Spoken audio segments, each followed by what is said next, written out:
In this video, I'm going to show you how to fully utilize the help desk in the system.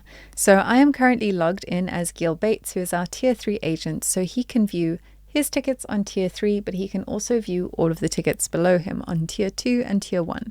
To do that, he's going to select the filter option here and view all tiers. He'll then be able to view all of the tickets.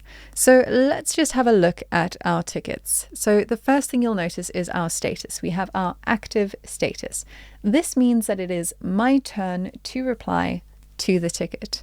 If I click into this ticket and I hit reply, I can then go ahead and say, "Hi, Bruce. We're so sorry to hear that.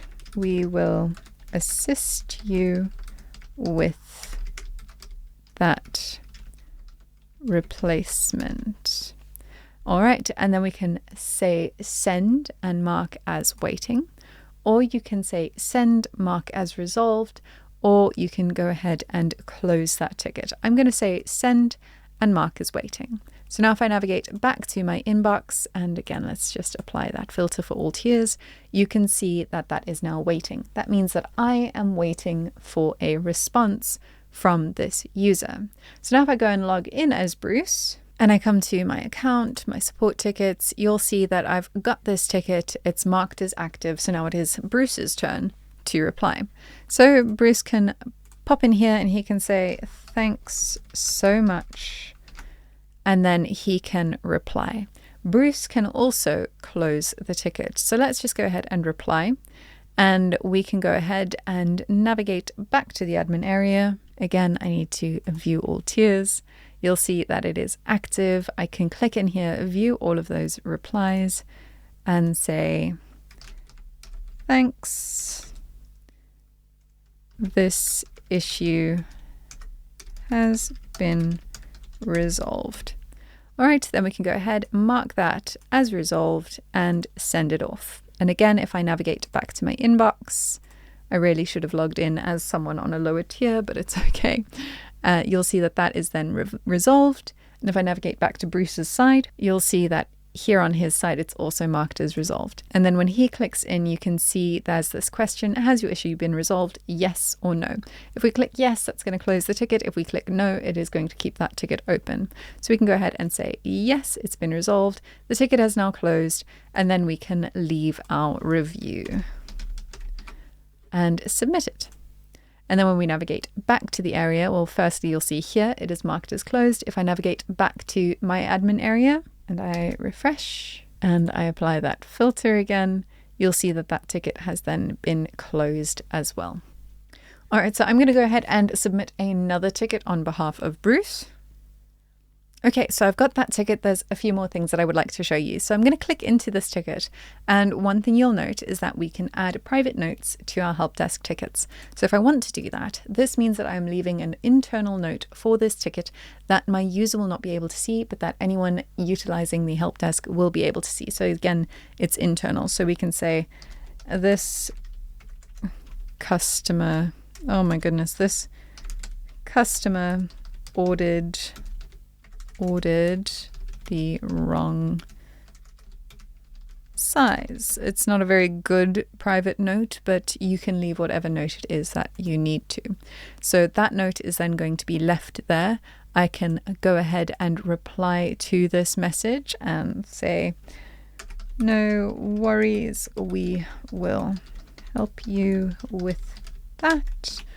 And then we can go ahead and send it. But I'm not going to send a response right now. This might be an issue that is beyond my tier 1 agent's level of expertise. Perhaps this needs to be escalated to my next agent. So if I want to do that, I can go ahead and say more actions and I can escalate this ticket. It's then going to be escalated to tier 2. I'm going to confirm. I am going to escalate this all the way to tier 3 because still, if I navigate back here, I'm logged in as Gil Bates. You can't see any tier 3 tickets, but he can see all the tickets. So I'm now going to come back into this ticket and I'm going to make sure that I escalate it again to tier 3. And now when I navigate to my inbox, I've got no filters applied.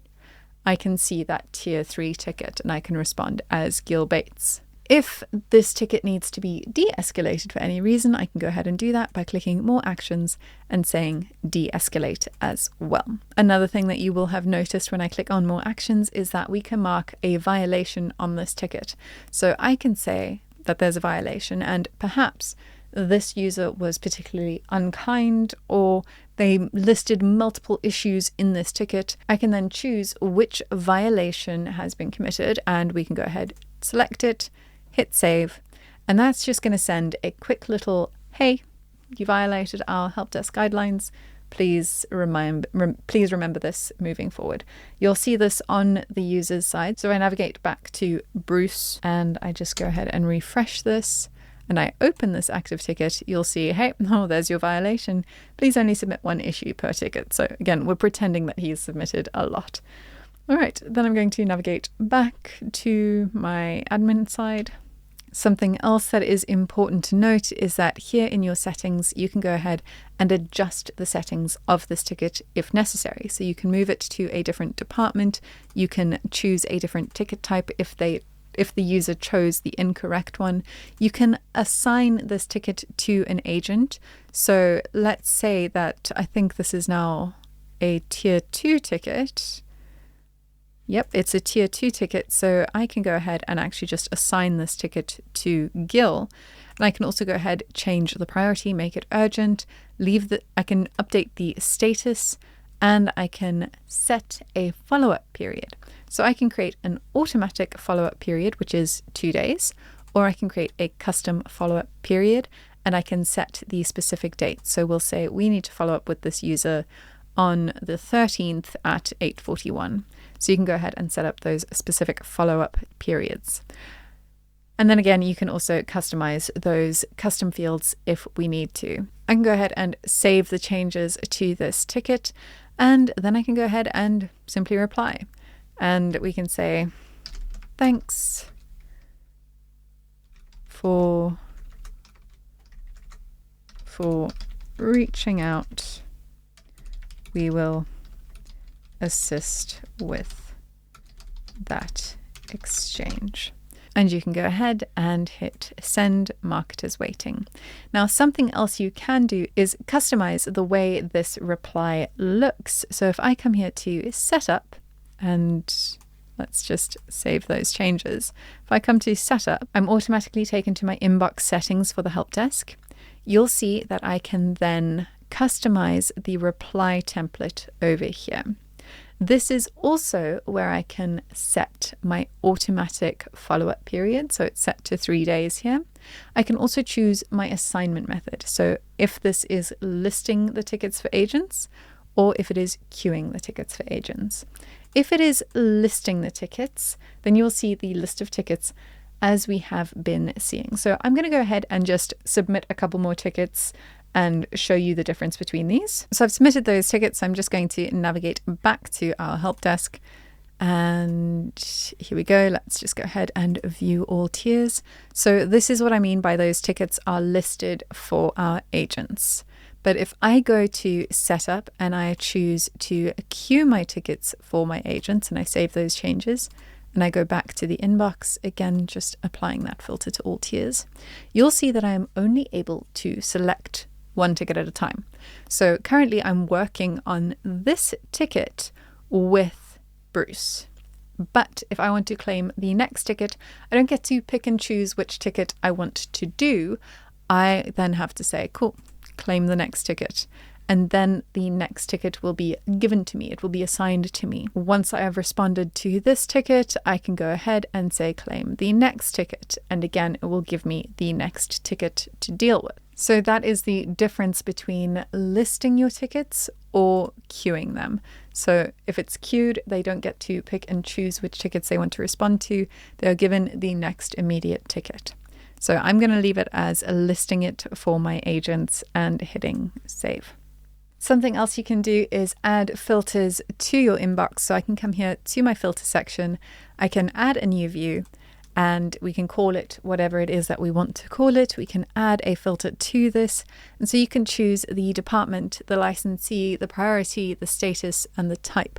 So I'm going to go ahead and choose the department, for example. I'm going to say that I want to look at tickets that are in the sales department, and I'm going to hit save.